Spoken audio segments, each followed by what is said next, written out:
kod M-Pesa at 18. M-Pesa Sokoni eduoko mari madongruok mari. Ramogi Radio Ramogi Karchunja. Weche manyien e yo machuok e Radio Ramogi kokelne go kumba mar Copebank Assurance Intermediary. Jolony sani kuro golo pachgi kotenre kod chochni man ineno e duond bura siasa mar ODM kabende mabiro banka jagoro ma duond burano Edwin Sifuna ne oyie ni nadier ni nyaka gi sani duond burano koro nitiere kama okare kolure kod chochni mantiere ka ma en bang' bedo ni en owuok ayanga ka ne ochal ka gima ne okwed moko kuom gigo mabende owacho ni ne ok dhi maber e sirikal. Ewi mano ne wayudo thuolo matwak gi achiel kuom jogo bende nigi lony e wechego mag telo kaachiel kod duond buche mag siasa Martin Andati kod Duncan Okach. Wanataka kula kwa serikali na pia wanataka kuwa katika upinzani, wale tunaita ndumakuwili. Kwa hivyo ni njama ambayo Raila anakuwa nayo mara kwa mara. Anaingia kwa serikali na mguu mmoja unakuwa nje. Ndiposa akiona kama upande wa serikali unatokomea, anajiondoa, atasema yeye hakuwa katika serikali. Akiona umefaulu, basi kisha atasema yeye ndiye amefanya umefaulu. Tumeona ODM ikigawanyika na inagawanyika karibu pale katikati, na jambo kuu ambalo linaleta sintofahamu ni kinara wake bwana Raila Odinga hajaweza kuonekana kana kwamba ako na msimamo. Ile ushawishi wa ODM inaenda ikishuka kwa sababu kuna watu ambao wangetaka kukaa na ODM, lakini kuna mambo ambayo wanaona serikali imewakosea na ODM ikishirikiana na serikali ni shida. Sirikalo yango medruok mar tuo mar guonyo mar Mpox e Thurka kabenolero nyaka chop sani ji makwan giromo 300 nigi tuono. Director mar weche mag thieth Dr. Patrick Amoth ne owacho ni kaunti Mombasa Emmanuel manyime gi kwan jogo mabende tuono osemako ka ne oyango ni gin ji 139 e gwenge makono. Kwa wakati huu Mombasa ndio inaongoza kwa zile cases karibu 300, 139 ni hapa Mombasa. Kwa hivyo tuchukue tahadhari ya kuhakikisha kwamba tunazuia uambukizi, na tunafanya mpango kule pamoja na shirika la afya duniani WHO. Hapa tutakuja na program ya chanjo, na ikifika hiyo wakati tunaomba watu wajitokeze wapate chanjo ndio wapate kinga. Watudre ka ngoromo Sadek ne weche manyien ka gibro bedo mago ma otuche kor gwenge. Nyinga Vincent Otieno.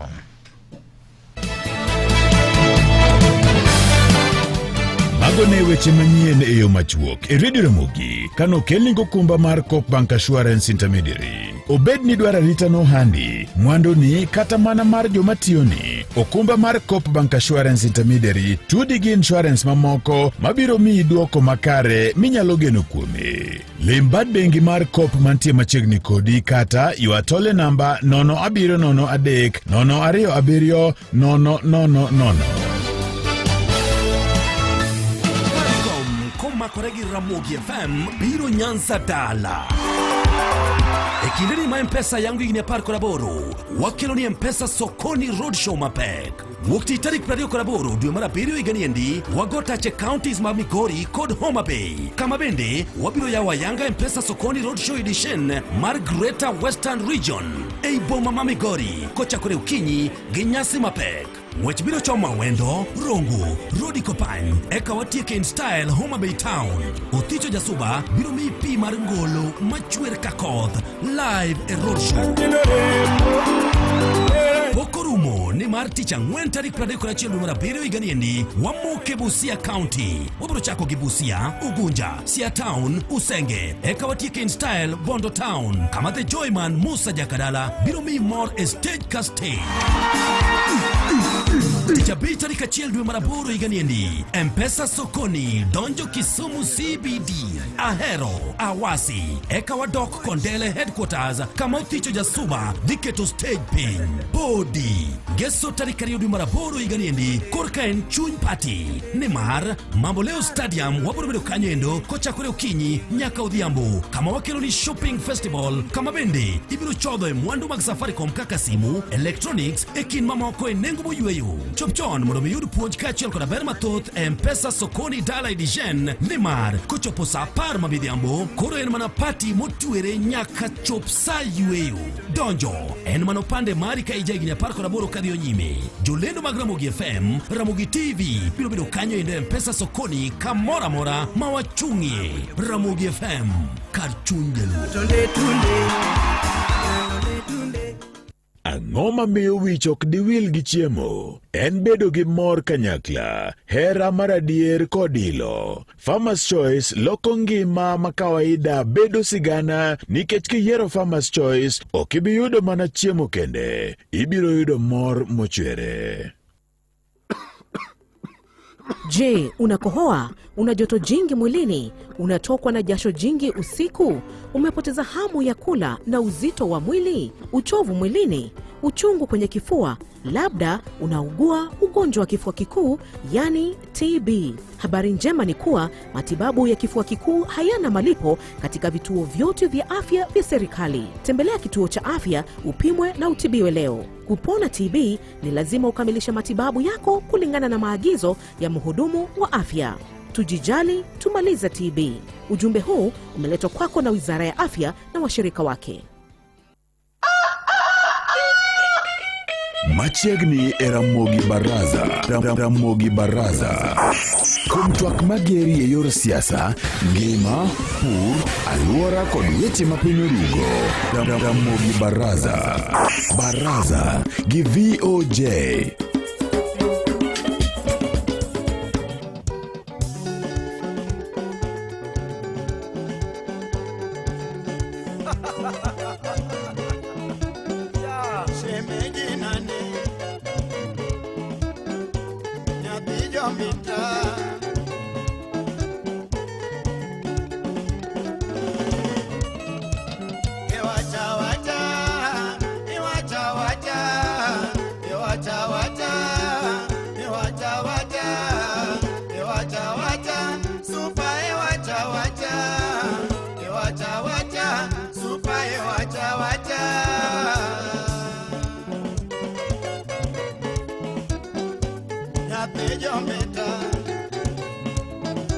Mana kamano nyakora Mogajwang, mana kakanase koni an kod wendo ka Dr. Oliver Kiai Auma ma bende en laktar, kendo kawuono na gwele mondo mi wapore wach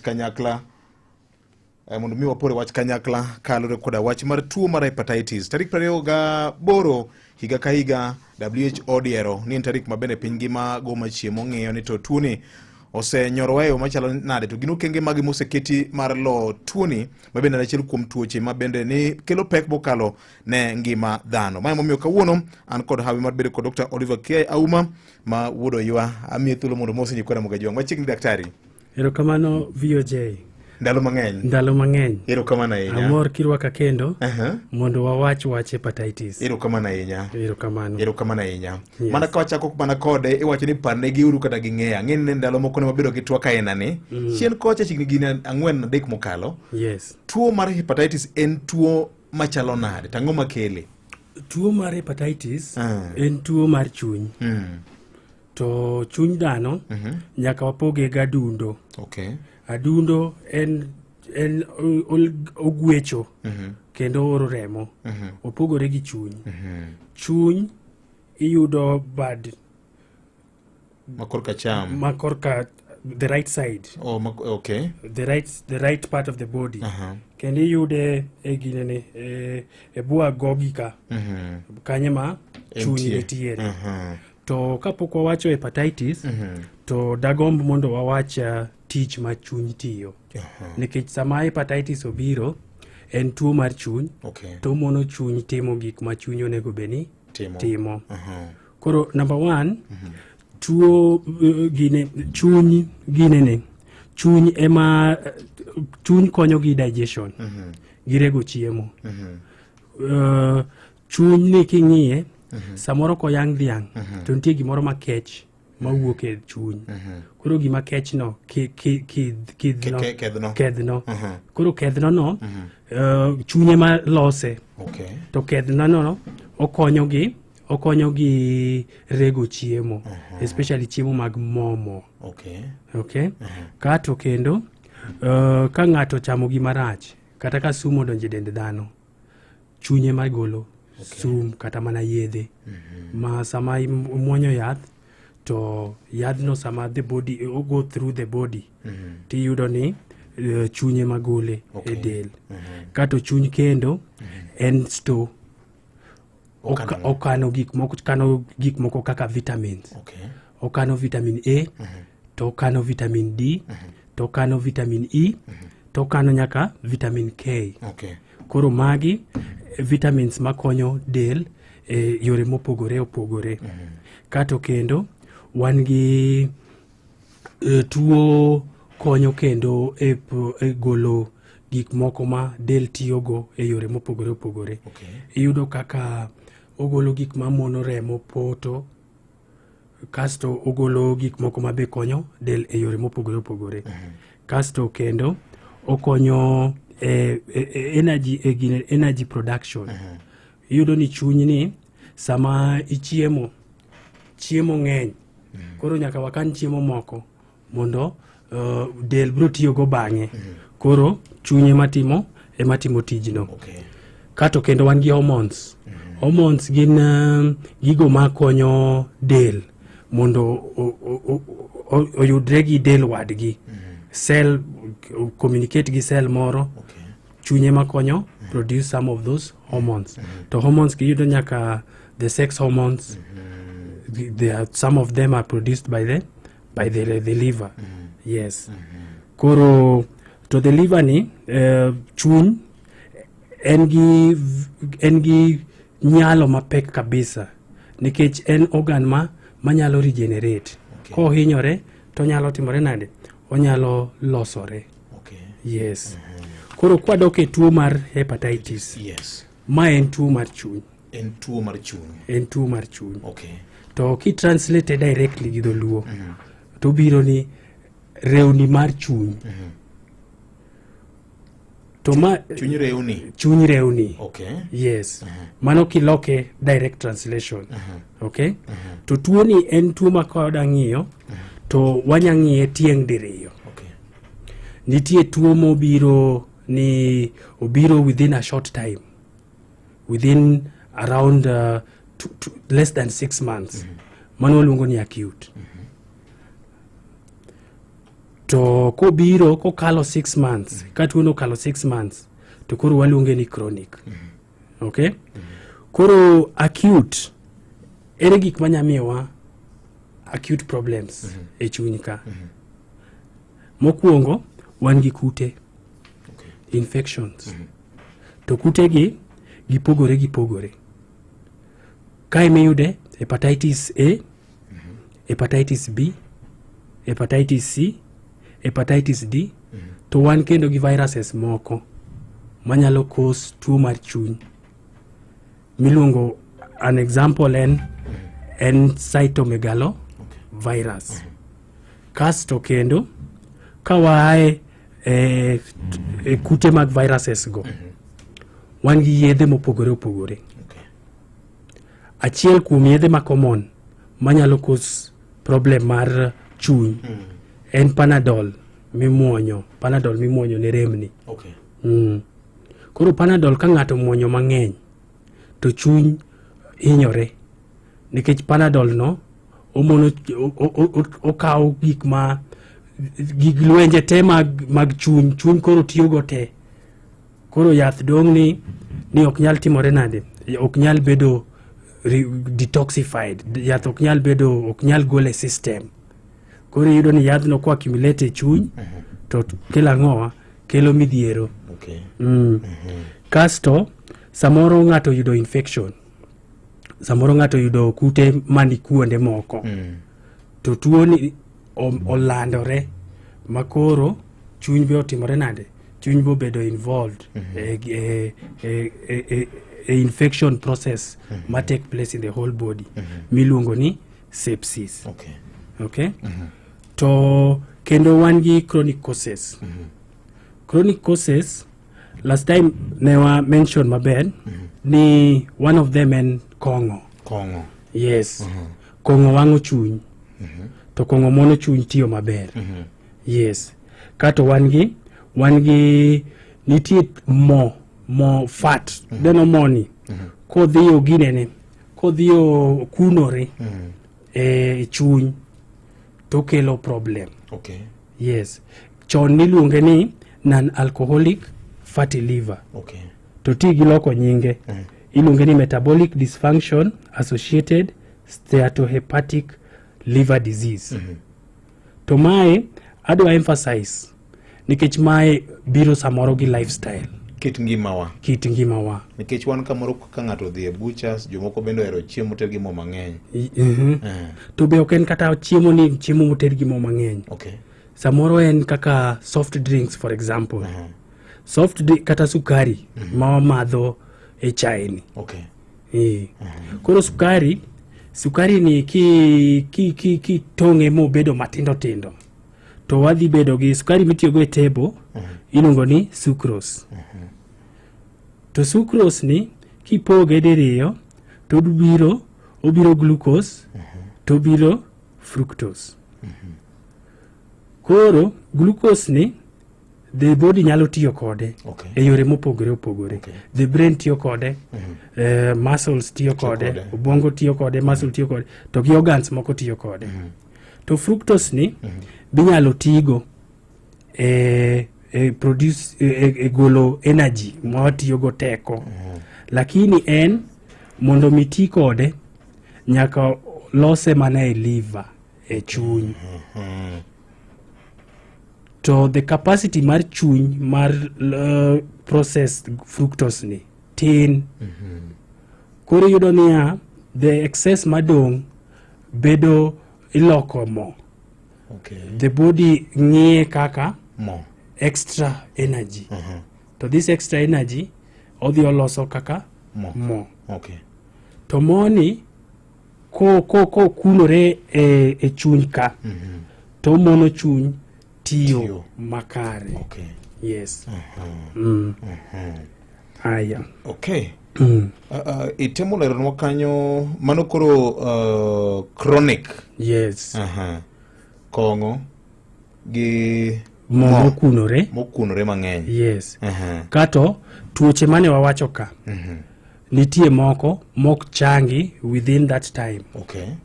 Koro koko chango to dhi obedo chronic. Makae sana wan gi hepatitis B gi hepatitis C. Ng'enyne gine masamoro koro dhi oloko kite. Okay. Koro kaka no biro cha obiro opondo. To kopondo oloko kite. Koloko kite koro dwa nobedi ni koro embe en ja gweng'. Okay. Yes. Kato erokamano ahinya. Ma kelo e penjo moro ni to abro ng'era ni en kod tuone. To tuoni to kapok wadhi kanyo, yes, to nitie samoro ma the body be nyalo fight itself. Sama the body fight itself be nyakelo hepatitis. Okay. The body produce gik moko. Dendi gore kende nade? Dendi gore kende ni the liver ni, the chuny kain. Yes. Del ng'iye ni en enemy. Okay. Koro ochako dhaw kode. To samo dhaw kode no, sama the liver be temo fight back, to koro problem timore nade? Problems biro. Dhano chalo kambi? Yes. Ngima dhano chalo kambi? Ngima dhano chalo kambi. To kambi ni nitie jok midhawgo maiye makelo problems. Okay. To ideally the body nego bedi dhaw gi jok motimore nade?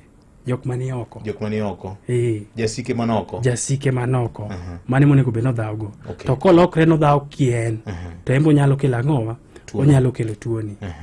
To kendo wan gi nyaka tuoche moko ma ok gin very common, kaka for example iron ma the body tiyo go e loso remo. Samoro ong'eny. To kong'eny kamano to dhi ang'owa? Odhi e chuny. Samo dhi e chuny, mano gima onego bed ni bet e chuny. Koro kelo problems e chuny ka. Odhi kamok dware, yes, kamok onego bedie. Mano miluongo ni hemochromatosis. Kasto kendo wan gi tuo moro ni Wilson's disease. Mano copper. Ineno copper as a mineral. Kodhi accumulate e chuny. Tembo dhi kelo ang'owa? Odhi kelo problems. Erokamano. Koro ang'e nadi an gi tuone? Koro tuoni inyalo ng'e ni in kode nikech obiro gi symptoms mopogore opogore. Yes. Samoro iwinjo kiol.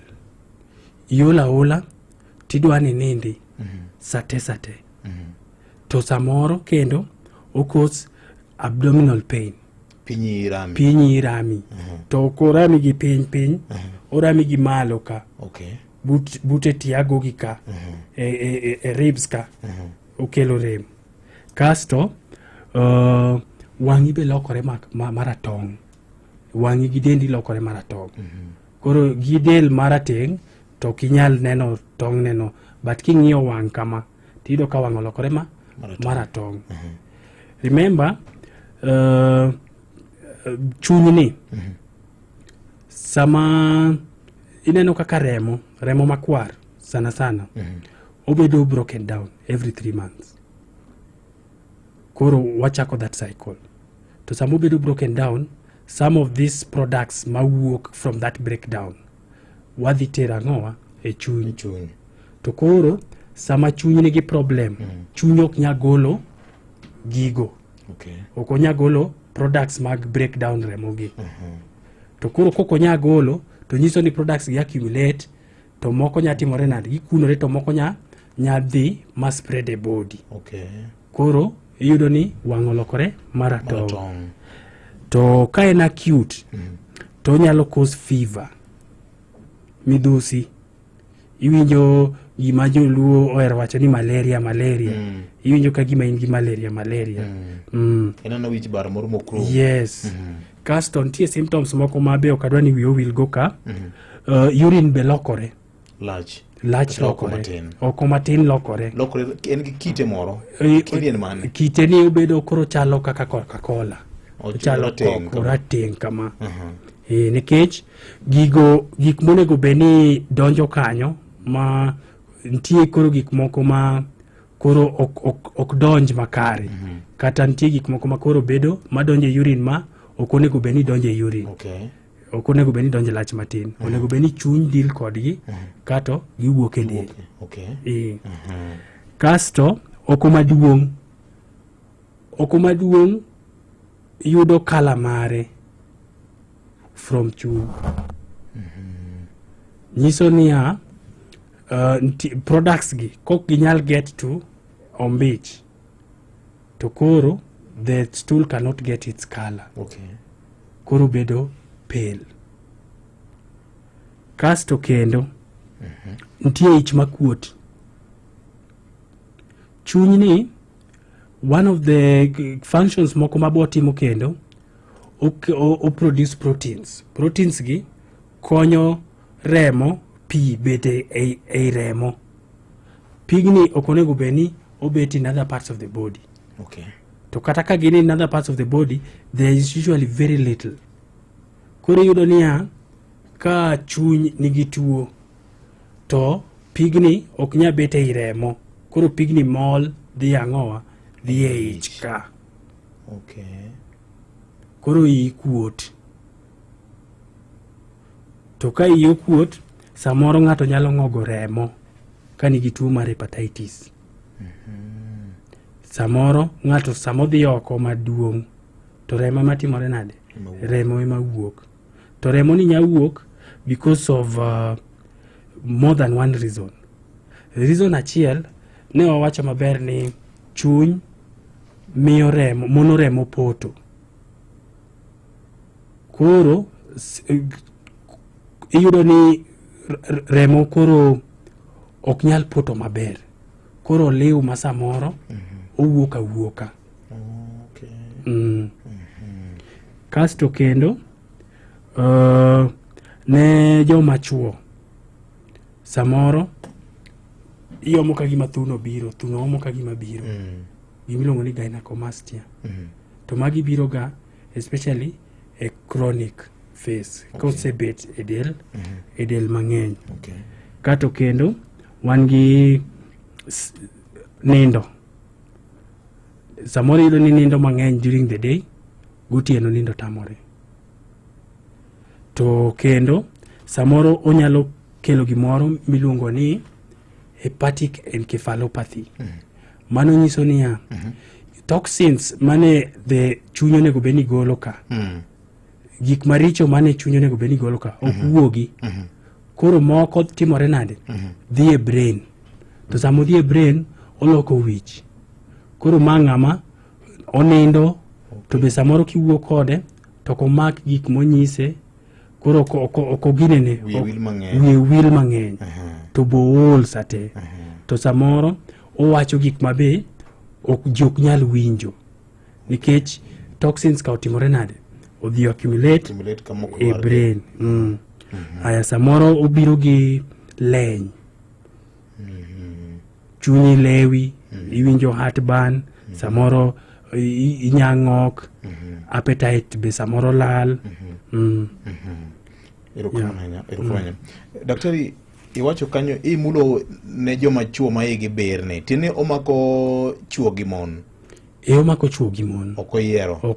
To bentie kit higa ma ng'ato kosadakie to tuoni ng'eny kuom gi moloyo higni mamoko? Koro tuoni ng'enyne samoro iyude ka immunity mari ni piny, especially for hepatitis B and sometimes hepatitis C. Ka immunity mari ni piny to nitie gik mang'eny manyalo miyo immunity mar ng'ato timore nade dok piny. One of the reasons en HIV. Sama ng'ato nigi HIV to yot mondo mi otimre nade, mondo mi akwaya hepatitis B kata C. Erokamano ahinya. Koro wanyalo geng'e nade, geng'o ka mondo watang' kode ni tumo wach mar kong'o ka? Yes. Koro gi yore mamoko manyalo geng'o godo yudo tuoni? Yes, koro tuoni kwanya wache ok en tuo achiel ma wanya wacho ni koro ni gimoro achiel ema timore nade ema dhi geng'onwago. Hapana, gin tuo mopogore opogore, but gite gin tuo mar ang'owa mar chuny. Mokwongo ne wawacho kong'o. Koro kong'o nyaka wa reduce kong'o significantly. Duoke chien no ne joma samoro winjo to samoro tiyo kod gigo. Rapim mane munyalo recommend? Rapim okadwa wacho rapim ni koro apimo ne ng'ato kong'o. Mano gibro wacho ni daktari emo wacho. Koro amadho gi daktari. But about 14 units per week. To 1 unit utingo 8 grams of alcohol. Tinde nao gi calibration mawango kikaw spirit to biro about 30 mls mar spirit. Mano biro around 100 mls of wine, chalo ka 1 unit mar alcohol. Yes. Koro wa encourage jokanyanam mondo ka ginyalo weyo kong'o, the better for them. But gi reduce kong'o magikaw significantly. Yes. To be nitie kit chiemo moro manyalo recommend mondo jocham mondo ogeng' tuoni? To kata gund tuoche miwacho ni gin gund tuoche? Gin tuoche mang'eny. Yes. Koro maybe I'll just mention briefly the infectious causes. Koro infectious causes, I will just cover the common ones. One gi hepatitis A. Hepatitis A landre e yo mar kichamo chiemo mobedo contaminated gi fecal matter gi oko matin. Samoro yudo ni hygiene noko timore nade, noko rit ler. Koro ler mano korit ni kelo ang'owa tuo mar hepatitis. To hepatitis A en ng'enyne ochango ga maber. To jok ma dhi kuonde ma hepatitis A ni ng'enye to wamiyo ga vaccine. Yes. To kwadwa geng'e to nyaka wang'i ler mar chiemo, nyaka wang'i safety mar food, to nyaka wang'i ler mar pibe ma wamodho. Kasto wan gi hepatitis B. Hepatitis B owacho ni onya biro kuom jok manigi HIV. Kasto onya biro kendo ne nyithindo matindo. Onyuolego. Min gi ni kode to timore nade? To wakwayago. Onyuolego. Inyalo yude kokalo kuom remo? Yes, inyalo yude kokalo kuom remo. To kendo inyalo yude e yo mar ginene, mar ndoa tendo la ndoa be nyalo kele. Okay. To koro hepatitis B ni adwa emphasize nikech en onyalo bedo acute modhi mochangi to samoro nyalo tamore chango modhi mobed chronic. Iwinjo chon ji ne yude through kata mana blood transfusion, but now blood transfusion ni medo ng'ato remo ni osebedo safe, koro tek ahinya mondo yude from blood transfusion. Okay. Koro ng'enyne ji yude from ginene body fluids. Okay. Kaka mag ringruok. Yes, pige mag ringruok, saliva, blood, sweat, nyalo yude.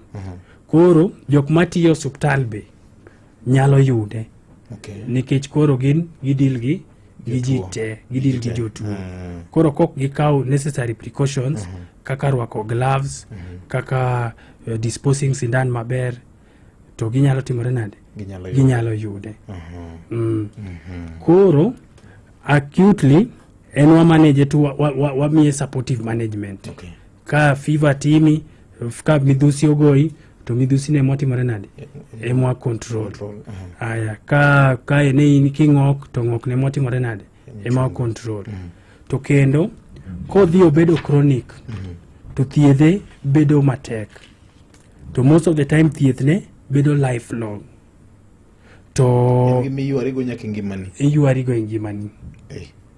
Kasto kendo some of the yedhe mitiyogo kuom thiedho tuo mar ayaki be mitiyogo hepatitis B ka. Ma sama ng'ato nigi hepatitis B to nigi tuo mar ayaki, sami miye yath, nyaka miye yath matimore nade? Ma target these two. Okay. Yes. Koro ng'ama nigi hepatitis B no, kiwacho ni yedhe mag ayaki ma samoro bende onyalo konyorego to manage himself or herself. Yes. Koro embe ikete program mar yudo andila mag kute mag ayaki koso nang'o? Koro embe ikete ikete yedhe mag yudo mag ayaki go. Okay. Garambe ni malo manade ne yao. To king'iyo alwora ma ji odake mang'eny mopogore opogore, king'iyo kaluo mwaluongo ni Lake Victoria Basin kata region ni, ochal nade kipime gi gwenge mamoko? Beto ng'eny koro koni koso en gima pod ok oyangore malong'o? Koro king'iyo data mar national data, to king'iyo prevalence mar HIV, tiyudo ni gikaluo data no gologa ni prevalence otimore nade? Ni malo. To koro kuma HIV nitiere, Mombasa moro wayudo ang'owa? Hepatitis. To komino niya, they have to go hand in hand. Samoro inya yudo hepatitis B, tiyonge ang'owa? Ionge kute mag ayaki. Samoro inya yudo kute mag ayaki tiyonge ang'owa? Ionge hepatitis B. Yes. Koro rang'isi go ka ng'ato koneno nyaka ringo osuptal mapiyo kaka nyalo? Yes, nyaka ringo osuptal mondo othiedhe, nikech tuoche gi kiweyo, hepatitis B kiweyo, to onyalo muomo chuny. To komuonyo chuny, to omiyo chuny koro dhi ridore. Ing'eni chuny en ring'o mayom.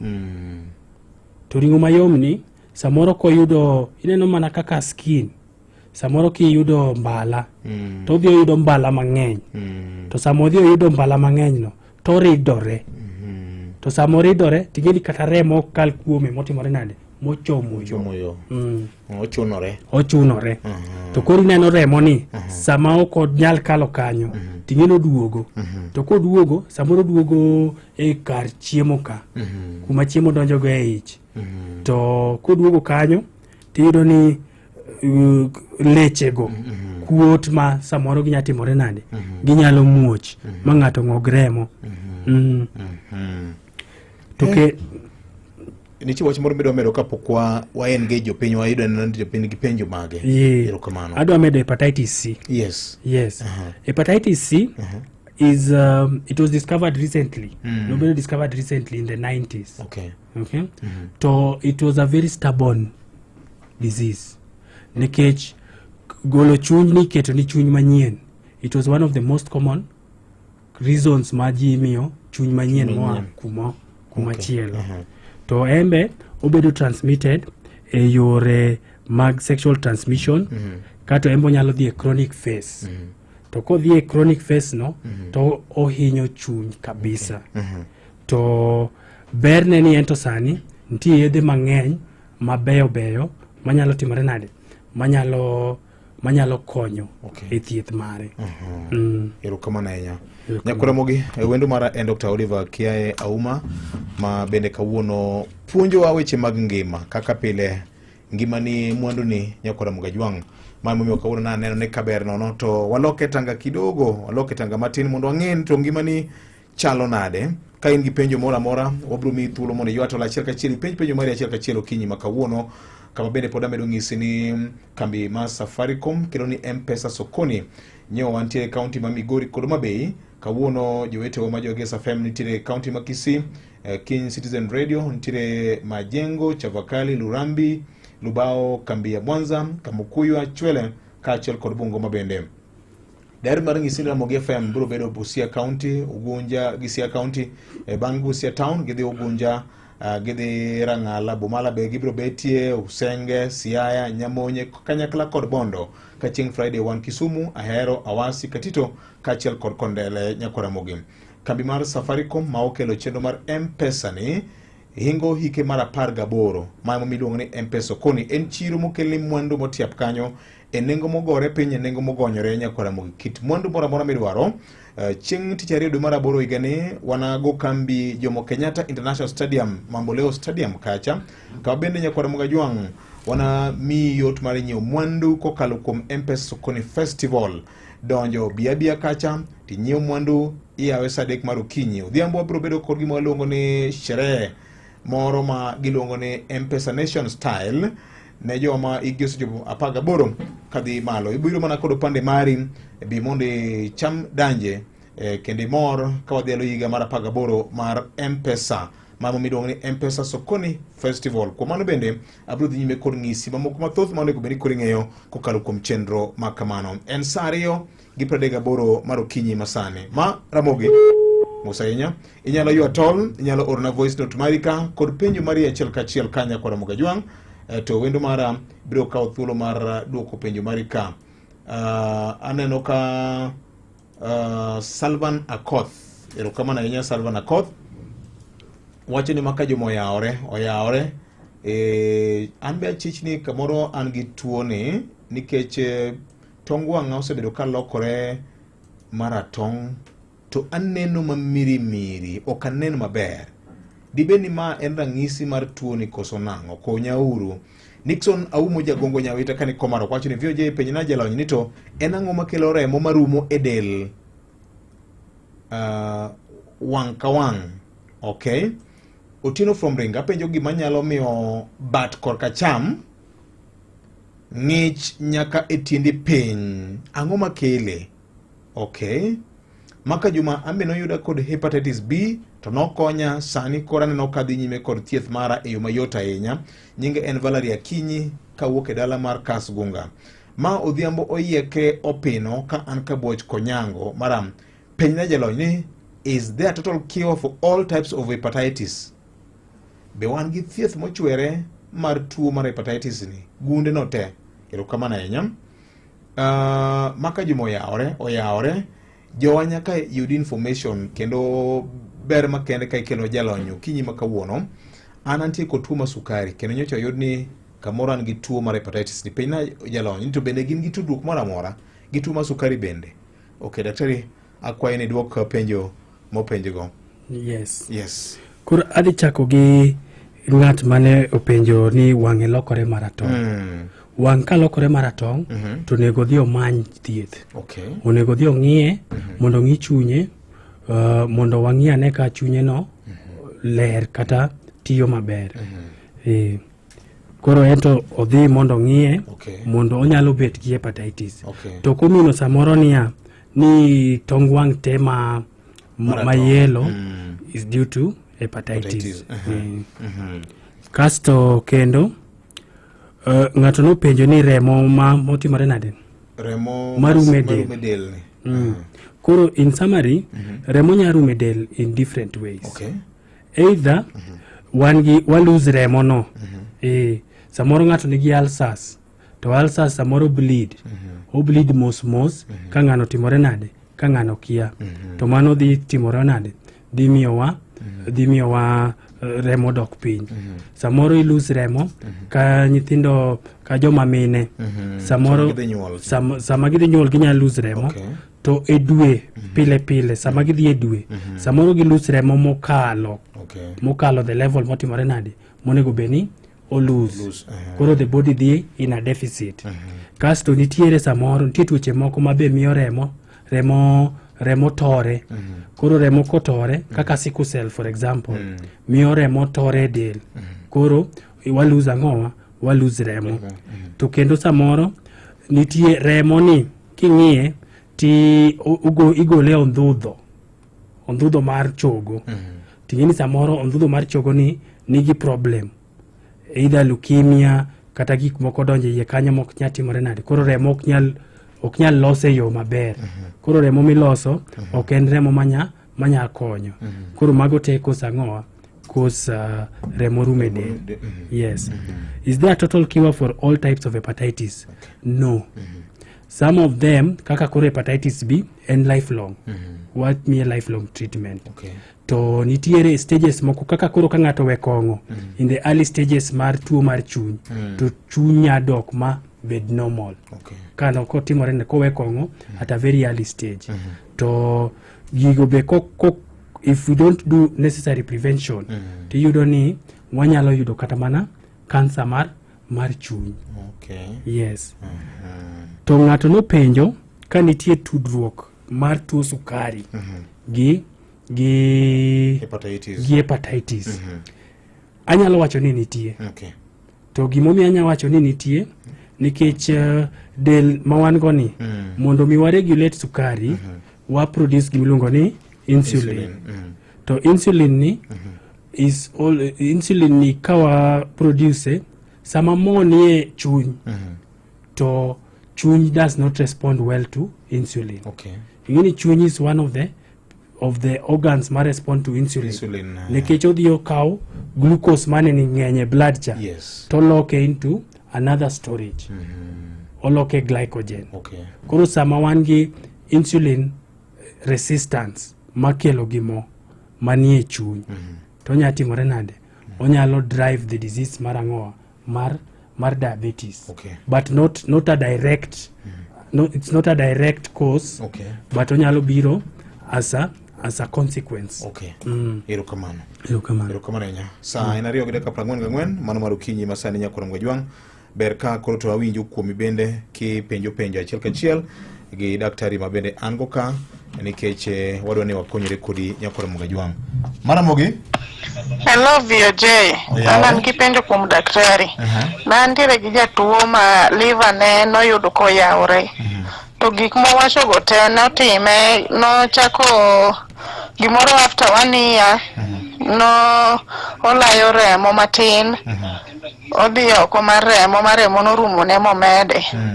Penjo na mapenje niya. Ere kaka tuo ni inya pime chon mayude nikech jatuo na mobedo otemo dhi osuptal lakini no pim tuo mayud ni tuo ne problem ne nang'o. Makoro at the last minute kakoro liver no se yawre koka noyud ni liver ntiere problem. Jatuo nok madh kong'o but drugs manotiyogo panadol notiyogo mang'eny to gi yath mamedo teko ni be notiyogo. Koro ne temo mako dhoga mondo ang'e ni the problem ne en ang'o manokelo liver yawre. Koro shida mapenjo ere osuptende minyalo pime gini chon mondo yude nikech an jatuo na nomiya lus jatuo ka koro onge kaka inyalo tim. Dakteche te mana wuotho irgi, nobody can tell you ni gima timo jatuo en mogi kuma jatuo koro timre nade owite ngimane. Daktari nyalo duoka penjo no. Mosainya kuom wito jatuo. Pole sana. Victor yaore. Oyaore. Penje na daktari ma Samuel Ochiel wuod Nyakach. Victor. Ka ineno ka samoro tiende ng'ato kuot. Oyuak ni onding'e rame. Oyuak no pek. Ineno kata ka seche mochiemo matin to nyisi no chiemo ni to koko chiemo matin to winjo ka kata kodwa yweyo ko ywe maber. Koro ma nyalo bedo sign mag tuo ni tande then seche moko be wacho ni opek gi bathe winjo ko opek kata gi tiende kona ko tiende ka malo nyaka koluwo babu tiende achiel ko chiko malo ni to bade be winjo nyisi no winjo ka tho. Koro ma nyalo bedo sign mar tuo ni koso en ang'o matimore to iye bende oye onyalo tieko kata mana 3 days en uko winji kata kech ko chiemo matin to se yieng to samoro bo beda kamano kata kaka no madho chai gokinyi ko winji kech onge be makae koro chobe seche moko kodhi ma en tuo mane. An Samuel Ochiel wuod Nyakach. Kono Samuel. Ramoge yaure. Oyaure. Mos na daktari VOJ. Okaw mos. Anto ya ni matu talonga matuo. Apenjo daktari kama. Ka ilayo lach machalo kok miwa mowacho. Manyiso ni koro achak chon adhi ata ire lwe daktari direct koso nikech an bende awinjo gima daktari wacho kanyo no. Awinjo ka yarama giyo ka mowacho no giyo malo ka rebonde yaka. Ten gima la rama to siko lal, samoro biro to siko lal. Kaso tune mano. Nitiere gimoro ma chalo gimokuote bathea kama. Dobed ni en tuo mowacho ni koso. Dobed ni en tuo mane. Erokamano VOJ. Erokamano ahinya. Inyalo yiero mokinyiswa nyingi nikech gima iluongo ni confidentiality nyakora Mugajwang. Koro penje ma VOJ oyaore ma Felix Oyombe kawuok Masumbi. Penje na jalony ni samoro winja ka dho chunyi opong' to dho chunyi opong' kabisa ok idwa chiemo appetite onge go to chunyi lewi makata itema ne chamo gimoro ni ting'ok ing'oga gik michamo go te. Koro penyago ni ma en ranyisi dobed ranyisi ma tuo ni koso ma to mane chunyi lewi dho chunyi opong' iyo birabira iyo gar iwinjo ka dendi be pogore kodi iol mano debed ranyisi ma tuo no manya kwa Soslia Felix Oyombe kawuok Masumbi. Okay. Ng'ato bende penjo ka ni to penjna jalony kata daktari ni to ng'ama fumo ndawa en kare ne kanye ahinya kwa ng'iyo tuo mar hepatitis ma uwacho kawuono ni. Erokamano mduong' ahinya. Ano kanyo ka wadongi dakika maromo 11 daher mar ng'isi podi ni kambi mar Safaricom e kinde mabende koro waingo higa mar 18 mar M-Pesa. Gibiro bedo ka gine gwenge mopogore opogore Kaluo aseng'isi kaka gibiro bedo kawuono ka gine kaunti ma Kisii, gine kaunti ma Kakamega kod Bungoma, Siaya kod Busia kaunti chieng' tich ang'wen Thursday, chieng' Friday gine kaunti mano ma Kisumu. Mopogore kod mano en luonge nyasi magala moro manobedi miluongo ni M-Pesa Sokoni Festival mabiro bedo mambo leo e dala mar Kisumu kacha nyakora Mugajwang. Kuom mano bi mondo ine kende chodh mich manitiere ikonyrigo kokalo kuom chenro mokelwa kanyo kod chenro ma iluongo ni M-Pesa Sokoni Festival. Kuom mano bende daher mar ng'isi nitie gimoro kama bende gibiro puonjo financial literacy, digital literacy, ka gibiro mi puonj manimba kaka inyalo tiyo kod chenro miluongo ni AI mar dongo handi nyakora Mugajwang. Weche mag networking bende gibiro puonjo joma tindo ka okalo kuom chenro ma iluongo ni Sapphire Connect nyakora Mugajwang. Mandi e yo ma ji pore wach kaka ginyalo konyore gi dongruok kokalo kuom lony manyien manyasani. Nitie partners mamoko ma biro bedo mar biro chiwo puonj ma kamano ting'o Centonomy, Microsoft, eMobilis, Strathmore, TransUnion, CDH, NCBA, kaachiel kod DTB. Koro bia kacha nyakora Mugajwang mondo iyud puonjruok manimba manyalo konyi ahinya ka tiyo gi lony nikech ing'e ni piny dongo kokalo kuom lony manyien manyasani. Mano Jomo Kenyatta National Stadium, Mamboleo Stadium kacha, Kisumu dala, tarik 2 dwe mar 8 higani. Ote mokini kanyo kod M-Pesa Sokoni kokalo nyakalondo mar Ramogi FM kar chuny jaluo. Wadhi duka matin ka waduogo to abiro kwayo wendo mondo duok penjo ma ji openje go e yor SMS. ka kanyakla kod yor simu. Mondo pok aneno mwer kod nyar town kaka station mari D*812*784#. Ne lendo makuyo, lendo mag ohala kachiel kod lendo moyedhi ka intiere boma mandhiwa, chop ndhiwa kata Unga Road machiegni gi ndhiwa Muslim Mosque kata ywat ole namba mar 0726943815 ka intiere gwenge ma Nairobi, chop Longonot Place Building 4th floor Kijabe Street kata ywat ole namba mar 01109227273 kata 0784540 ka intiere gwenge ma Kisumu, chop Mega Plaza 10th floor Oginga Odinga Street kata ywat ole namba mar 07280688786. Ang'o mamiyo wich ok diwil gi chiemo? En bedo gi mor kanyakla, hera mar adier kod ilo. Farmer's Choice loko ngima ma kawaida bedo sigana, nikech kiyiero Farmer's Choice ok ibi yudo mana chiemo kende, ibiro yudo mor mochwere. Sani koro math mar Predator mi ber makende wadendo kacha ni twende Stamford. Tiende niya gimakore kod Chelsea Football Club mondo mi idhi achiel kachiel nyaka piny London idhi ne tugo makende. Kopogore kod mano inyalo yudo apiko odiechieng' kodiechieng', airtime odiechieng' kodiechieng'. Ere gimitimo mondo mi ibed jaloch yudi ber makende mikelo ni kod Predator. Dhi e duka mantiere machiegni kodi, nyiew math mar Predator, ibo yudo mawiye rachar. Ng'i gimondike bwo wiye marachar no kato iore namba mar 294 4 Chikiti en Predator mawiye rachar katiore namba mar 294 Predator e math makende mosiro tuke mag Chelsea Football Club. Neler mathoth watudre wang'o nyango wuok tich nyaka tich abich mane nyakalondo mari mar Ramogi. Bedo kod dalani en gima yot mokalo. KCB Mortgage oyawne jo Kenya duto mondiki kod jogo matayo ohendnigi. Chudo bendo yawo iye e higni 25. Lim bad bengi mar KCB moramora kata or ote machuok indiko ni mortgage e namba 225222 kawuono. Mana kamano nyakura mgajwang' daktari adwani duoke penjo ma openjwa gi thuolo kore mari. Erokamano enya. Koro adwa chako gi ng'at mane wacho Coca-Cola colored urine. Oko matin chalo Coca-Cola. Mano is not normal. To koriwore na winjo ko wacho ni en gi rem kendo e iye gi malo e piny agoge kanyo. Koro en onego dhi osuptal mondo ng'i chunye, mondo ng'i ka chunye nigi problem. Most probably odhi yudo ni en gi problem mar ang'owa mar chuny. Koro dhi piyo piyo mondo chak yudo kony piyo kapok chunye okethre zaidi.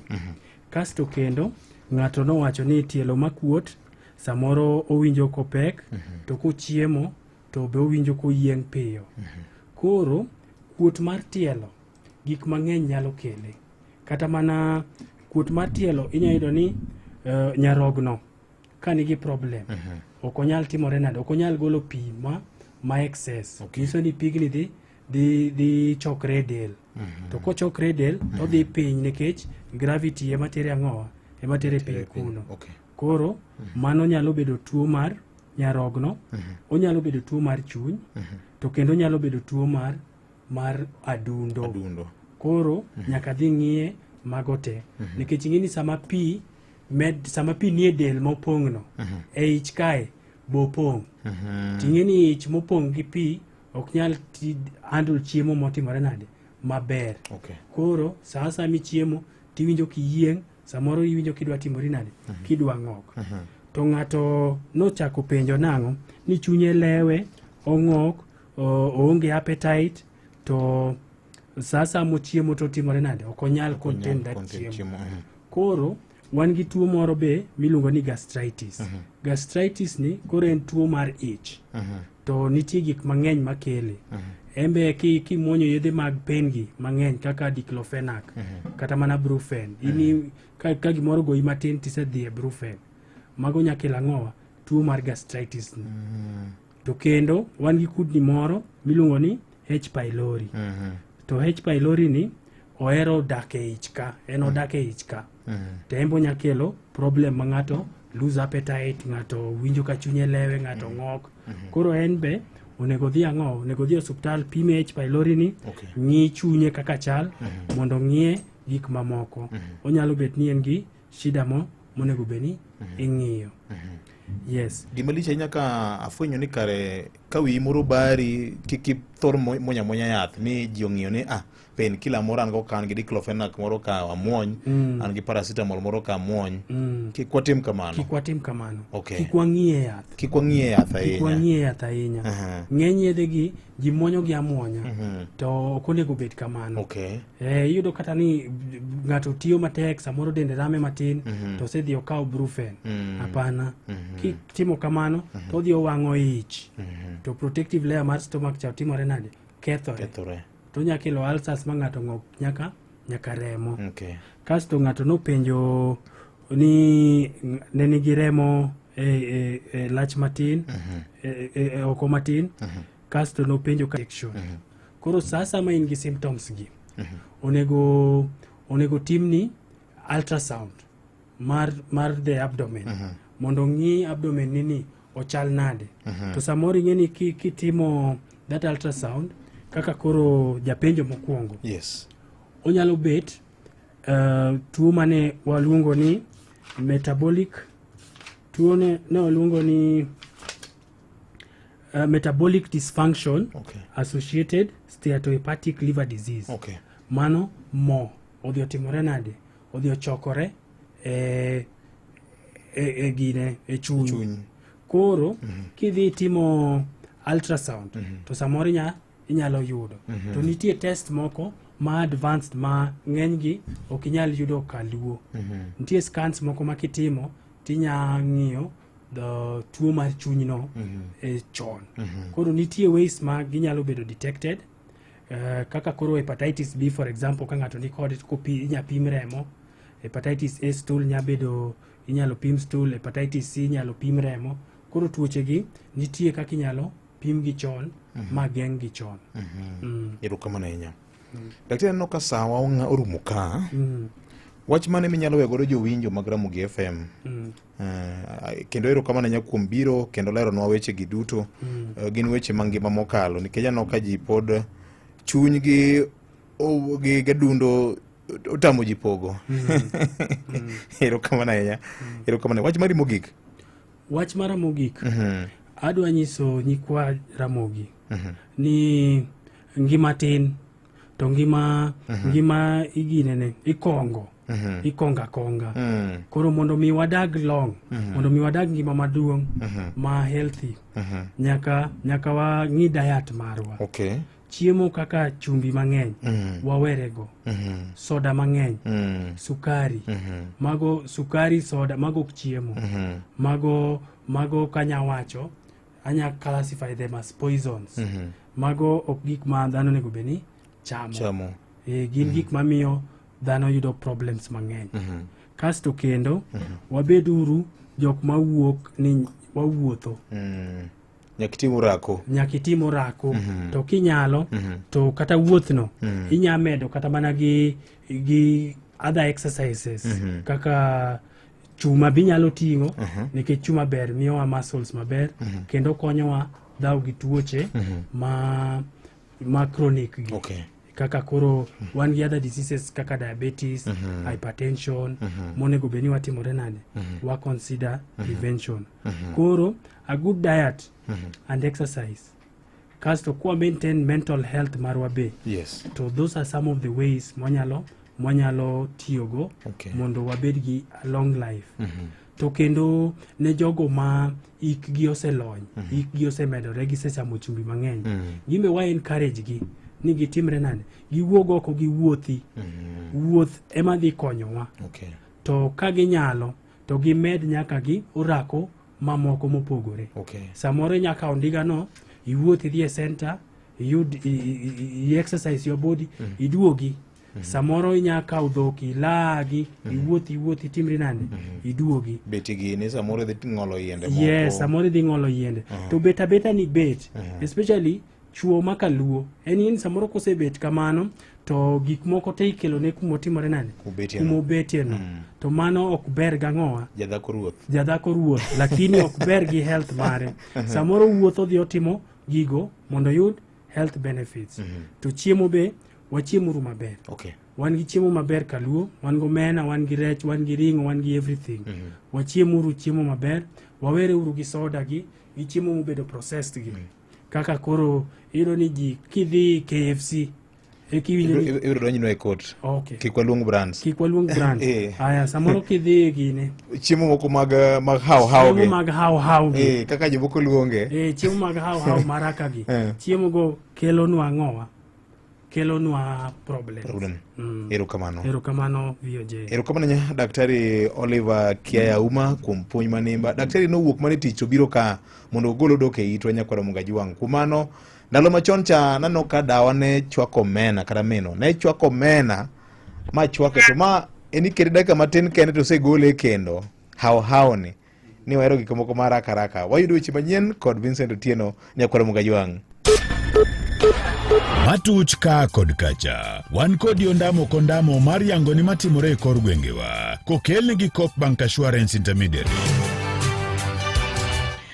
Jolony weche mag siasa koro godwand gi piny ewi chochni masani koro kwa kodwand bura mar ODM ma biro bang' jagoro mar duond burano Edwin Sifuna yieni bagni omako duond burano makoro tamo kata mana jokanyo mage kachiel kod oganda jo Kenya ng'eyo chung' mare ewi weche mag sirikal mamalo. Martina Ndati kod Duncan Okach gin jolony e weche mag siasa.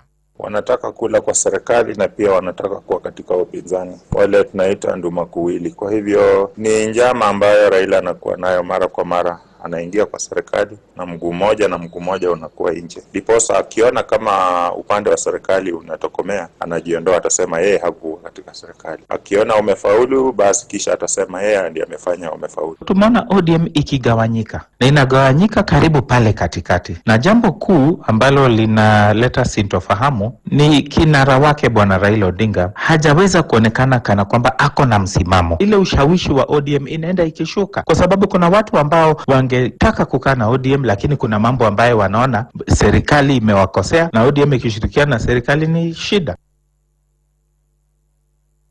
Mabiro kabende jaod bura malego Usonga Samuel Atandi onyiso jagoro mar ODM no Edwin Sifuna mondo mi ogwe tao e lebo mamako no kaponi oken thuolo gi wach mar bedo ni duond buch siasa mar ODM koro tieto jachiel gi sirikand jatend piny William Ruto. Kane olose kar chung' od buche no, Atandi ne okwedo mokalo weche mane Sifuna wacho ka olero ni gin weche manono maonge tiendgi kata matin, ka olero ni lokruok moro amora ma gigo nyalo kelo onge. Bende owacho duond bura no osebedo kod chandruoge machal kamano kinde ma bende jaod bura kinde bende jagoro machon ma duond bura no Babu Namwamba ne dwa gwe tao higni mathoth. Georgia Molo giler mathoth wach ne koke kaunti ma Siaya.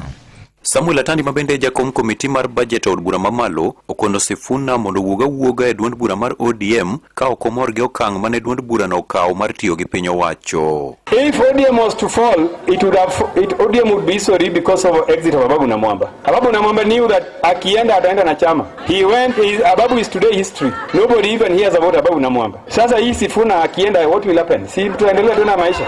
Yeah, so you can, if you threaten us that you can leave ODM, you can leave. The people speaking for the party, we can get anyone to speak for the party. But the fact is that the party is not built merely by rhetorics. Atandi mano wuoye kar chung' od buche malego Usonga wacho ni duond buch ODM mondo mi obed gima en gi sani, ogai mare Raila Odinga kod familia mare ne oketo e mwandugi ma ng'at achiel ok nyal bedo ni ema koro paro ni nyalo go e piny. If you ask Oburu Oginga and Raila Amolo Odinga, they will tell you that they spent family resources to build ODM. So if you just joined ODM yesterday and you think you know ODM so much that you can even begin to counter what Baba is saying, I want to caution you that you are treading on a very slippery path.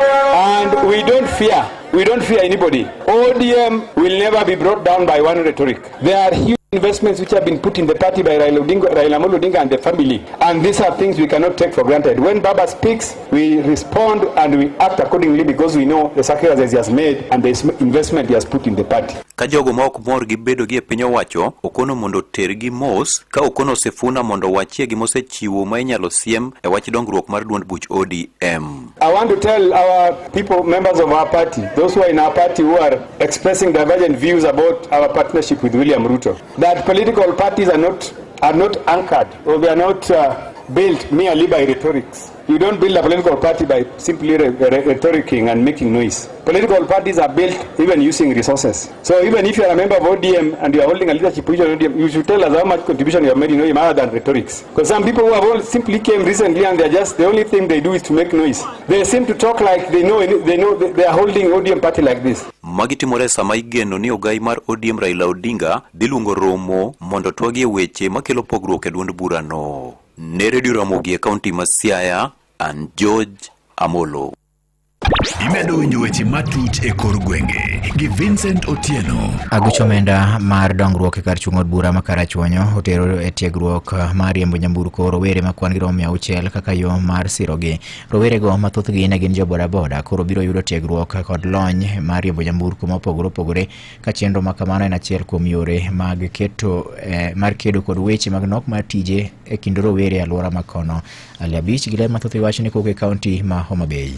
Rowerego mathothgi gin joriemb apiko e kar chung' bura ma Karachuonyo koro yudo thuolo mar dhi e kuonde tiegruok mag riembo nyamburko mopogore bang' yudo sir kawuok Aguch omenda mar NGCDF e kar chung' bura ma Karachuonyo. Jaod bura ma Karachuonyo Adipo Kuome ne okoni chenro no getone ne rowere mane sekta mar bodaboda oyedho ngas manyalo miyo gibedo kolony e riembo nyamburko mopogore kaka yor konyo e kedo konok mar tije kind rowere. Training mwadwa chiwo mar drivers en very important.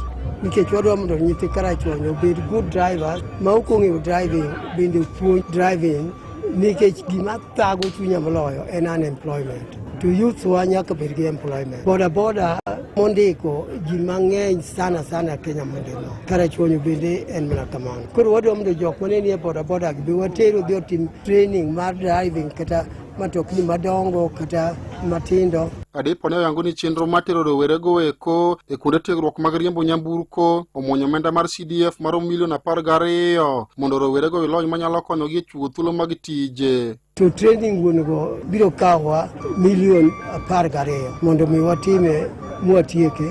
Obiro kawo between 45 days to 60 days. Koro mano endo e gima wa range mondo nyithi Karachuonyo go through. Gima duong' moloyo momiyo atimo gini and to create employment for the unemployed and promote those mani apiko mondo dhiyo driving mamalo nikech apiko be koro opong' saidi ma koro kata ka ng'ato ne dhiye to dhiyo to ok onyal yudo customers. Komanda mar obila sub county mar Chuonyo North Stephen Tanui ne ojiwo rowere ma koro ne yudo thuolo ma kamano mondo mak motegno chenro no mane okoni biro konyogi e chiwo thuolo mag tije gin giwegi tok ka gisetieko tiegruok ma kamano. Wahimiza vijana ambao wameweza kuwepo katika hii program kwamba mshirikiane na ofisi ya mheshimiwa pamoja na walimu ambao watakuwa na wafunza hii kazi, kwa sababu ile mwambie opportunity inakuja mara moja, na hii ndio nafasi yenu sasa imekuja. Ningependa kushikilia na mjue kwamba kazi ya udereva ni kazi pia inalipa, si lazima uwe tu kwa ofisi ndio upate pesa. So na wahimiza muweze kushirikiana, na cha muhimu ni kuwa na discipline. Wakati hii ni shule, muhimu ni kuwa na discipline. Usipoteze pesa kwa watu ambao hawatakuwa na discipline. Hiyo ni muhimu sana. Sio kila mahali mambo inafanyika, na nashukuru mheshimiwa kwamba mambo ambayo anafanya hapa hata kwetu hatujaona wewe. Weche mabende ne osir gi jakom riwruok kuonde tiegruok mag nyamburko e gwenge mag Nyanza Nicholas Otieno. Ne wanafunzi mantie ka gimwanyalo kwayo en wabedo discipline. Kaonge discipline donge kumoko chopi. Toke interest. Ibedo gi discipline to gang'owa gi interest. Kechikioke gi interest onge gimidhi timo kacha. So awakwayo ni mondo wabig karka mar mondo wasomru gigi watiegi. Kanitiere replacement wapro liars go office ema bro timo replacement. Ne Radio Ramogi kowuok e kaunti ma Homa Bay, yan Ali Abich. Weche moko nyakora mogen ni jopur niang' e kaunti ma Migori koro ywago wach mar nengo mapek mar pur niang' ka koro gikwayo kambi mar rego niang' mar Sony mondo mi kaw yie to jolgi e wachno. Kaka jafwambo marwa e kaunti ma Migori George Malero en koro jopurgo ma bende nyochopo e kambino mar timo limbe ne olero ni nyaka gie sani thothgi ni kod lope to ng'enygi onge kod nyalo mar yudo kodhi mbolea e kind chenro moko mondo mi koro gipur. Gino bende koro gikwayo jogo ma gin jokanyo mag kambi rego niang' mar Sony mondo mi kaw yie to konygi. Jopurgo mag niang' e kaunti ma Migori kao tele kod chief manose rutaya Morris Ayeko maoriko ne wuoye kabino mar Sony kama ne gitime limbe ne wacho nyaka sani nengo mar pur niang' koro pod nitie malo mokalo Kabende, ber ka koro kamino masoni koro jolo jopur e pur no maniang. Ayego nyaka santi puothe mathoth mani puro niang. Babende nyaka sani koro ok puro niang nikech nengo malo mar puro niang. Kabende wacho ni jopur nyalo na dhi nyime kod golo niang moromo ni kamino masoni pone koro jolgi kod omenda. Ni ka kambi nyalo biro yie wan gi jopur e categories adek. Nitie japur manyalo nyaka konye puodho to en goto nyaka konye miye kodhi miye mbolea mabetne niang makele ne konyalo gike pesa. To gine maging'eny. To nitiere jopur moko minyalo miye gik matin toke eko gike niang. To nitiere japur manyalo yudo kodhi mayud mbolea mabet niang makel to gitin. Koro jopur adek gi onego wakel gi machiegni gi te. Owani kinde mokalo kambi masoni chiwo kony mopogore opogore jopur ma oting'o kothe, mbolea kaachiel kod kata omenda mar hola ma jopur tiyo godo e yorego mag puro niang. Kabende ber kama koro dhi nyime. Wasechandore ahinya nikech chon to bet kane wayudo kata mbolea e yor hola, kodhi e yor hola ma bibet no niang e kwa yud pesa to ne ber to sani nitie kaka japur nyalo gombo pur to tekruok mochako go tame. Koro mae wakwayo ni kaka biyo biro yie to losnwa yo manade mwadwa yud go loan tam to wapuro to ging'ade niang. Mano bende en gombo wa. Apisa ochuli chenrogo mag pure kamino masoni Zakaria Gombe ne owacho ni kambi masoni nitie kod chenro mathoth mar konyo jopur e puro niang. Gombe wacho ne koromo dwe mar 9 mar higani kambi masoni dhi chako chenro margi ne mar jolo jopur e yorego mag pur. We used to do land development for them. We used to supply the seed cane to them, and at some point we also used to supply fertilizer. We are still going to do that. Our aim, the next planting season starting September, we want to do 1,000 hectares of company developed. This is the cane that we develop for the farmer. We do land prep, we supply the seed cane. So between September and November, we are going to do about 1,000. We plan to do 1,000 hectares. We will move to 1,500, God willing, for the next long rain season in March to May. Nenya Kalondo Maramoiko ke County Mamigori. Anjo Juma. Imedo winjo weche matut e kor gwenge gi Vincent Otieno. Giko weche manyien nyakwara mokane gin mago motuche kor gwenge. Tudri nyakalono ne kang'oromo sa 7 mar yudo weche moko manyien adimba. Nyinga Vincent Otieno.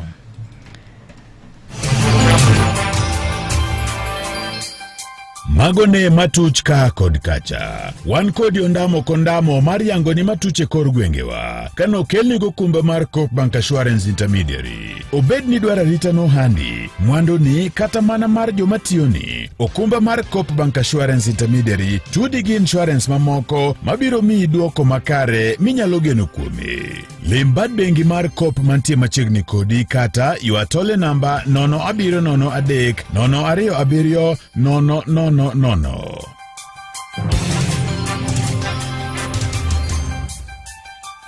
Suya mamit mar ringa nguro seche magokinyi. Sauti masmo kigolo seche michiele pacho. Ndadhu mamit mar ringo mobul. Farmer's Choice oken mana chiemo kende. En gimi winjo e dendi nikech kiyiero Farmer's Choice okibi yudo mana chiemo kende. Ibiro yudo mor mochwere.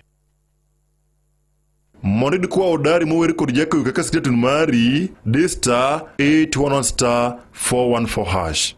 Ni mimi niliyekuamuru uwe hodari na moyo ushujaa, usiogope wala usifadhaike, kwa kuwa Bwana Mungu wako yu pamoja nawe kila uendako. Monid kwa odari mweri kod jako kaka sitetun mari D*811 414 hash. Idwa nyiewo kata gero dalani kamora mora e pachoka. KCB Mortgage eduoko mari. Ka hola maromo siling $1.5 tiduoke buo higni 25 gi nyinyo mar atamalo 9. Limbad bengi mar KCB mora mora kata yuatole namba 0711 08 70000. Have you made plans for the August school holidays yet? Looking for the perfect family getaway to relax, unwind, and explore? Look no further. View Travel has you sorted with exciting international deals for the whole family. Fly off to Cape Town from just $1,190 per person sharing for 4 nights with return flights, hotel transfers, a full Cape Town city tour, half-day Winelands tour, and half-day Cape Point tour. Or unwind in Zanzibar from $1,259 $5. Spend 4 magical nights enjoying the Spice Island tour, swimming with sea turtles at Baraka Aquarium, and sailing to Mnemba Island. All with return flights and hotel accommodation included. Book now and pay later with Lipa Pole Pole. Visit viewtravel.com or WhatsApp 0703 254 254 today. View Travel. Dream. Explore. Discover. Hey, Radio Ramogi, Karchum Jalu, Radio Ramogi. Anti kod geno ni yudo puonjruok manimba kaendi. Daktari Olieko na gik moko ka ma ogomo ni chieng' moro achiel ochako duogo kendo pim ne jokanyanam. Daktari ng'isa ni nitiere cases mang'eny masani koro giyudo mag joma dongo, joma igi oseniang', magore agoya piny. To samoro ng'ato kata kong'ikore, kata kogore piny to ng'ikore, to bedo gi songa moro mochwere. Kata samoro jowa moko kogore piny to bedo wach machielo Nyakwar Mugajwang' koywak ni odwa bedo mang'eny mokalo. Ochako wacho ka ni nitiere dwaro makende mondo puonj jowa gago makare kata diet gi timo rako. Ber ma gigi te biro kelo ne ngimani ni jotuo ma thothne gineno kanyakla kod lipode ma giyudo e log tich maduong' mar migawo mar thieth iyudo ka mulo weche gi Nyakwar Mugajwang'. Koro kudho na kanyo ni maka joma dwaro nitiere mondo wamed puonj ogandawa, golo dok it ogandawa mondo bed gi ng'eyo. Iwacho ni bedo gi ng'eyo e chakruok mar rieko. En saa 3:17 tielo mogik mar Kogwen kod Anotino maka joma Nyakwar Mogi tielo mabende daher mar ng'isi ni sani koro bengi migeno mar KCB mi atamalo 105 mar sir e yor manyonge mar mogeje. Ka in jalo madwaro ot moluongo nyinge, dibeni in gi lek mora mora mar bedo kod ot moluongo nyingi, to dibeni oinga mar pesa yot marufuku mari ema kamoro nyalo moni bedo kod ot moluongo nyingi. Wikikwil an kod duoko KCB 105% mortgage financing e duoko mari nikech ging'eyo ni wuodh bedo wuon ot thothne biro ga kod garama. Yud nyaka $10.5 gi percent 105 duto te koriw kanyakla. Gik moko te mabiro dwarore mondo odno obed nyingi kamoro amora e Kenya ka mangima.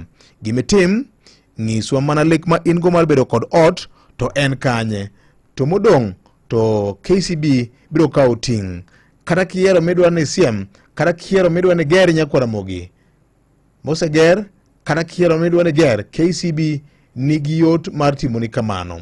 Parnia oyawe ne jo Kenya duto te, katibed ni in ja ohala, katibed ni ja Kenya matiyo oko mar Kenya in diaspora, katibed ni ja miso dwe, katibed ni in gi account e bengi mar KCB, kationge go, wami nyaka $10.5 gi fixed interest rate nyenyo mijuogi en percent 9 kende.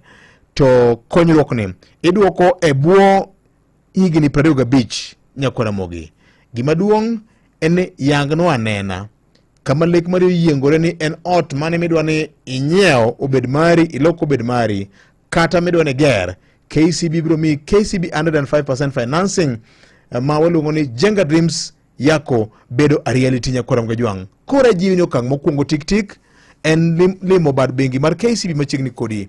Kidhi Kisumo gin gi badgi, kidhi Nairobi ka gin gi badgi, kidhi Mombasa gin gi badgi, e Kenya ka gin gi bedo maggi ma olak kuonde mopogore opogore Nyakwar Mugajwang'.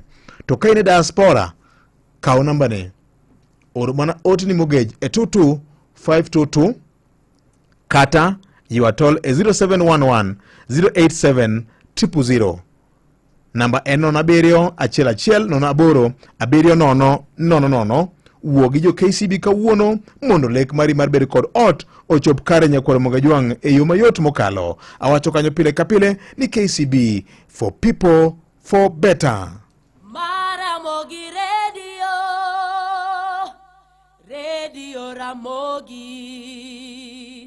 kar chuny jaluo. Ber makende chako kinyi e yo manyangafu.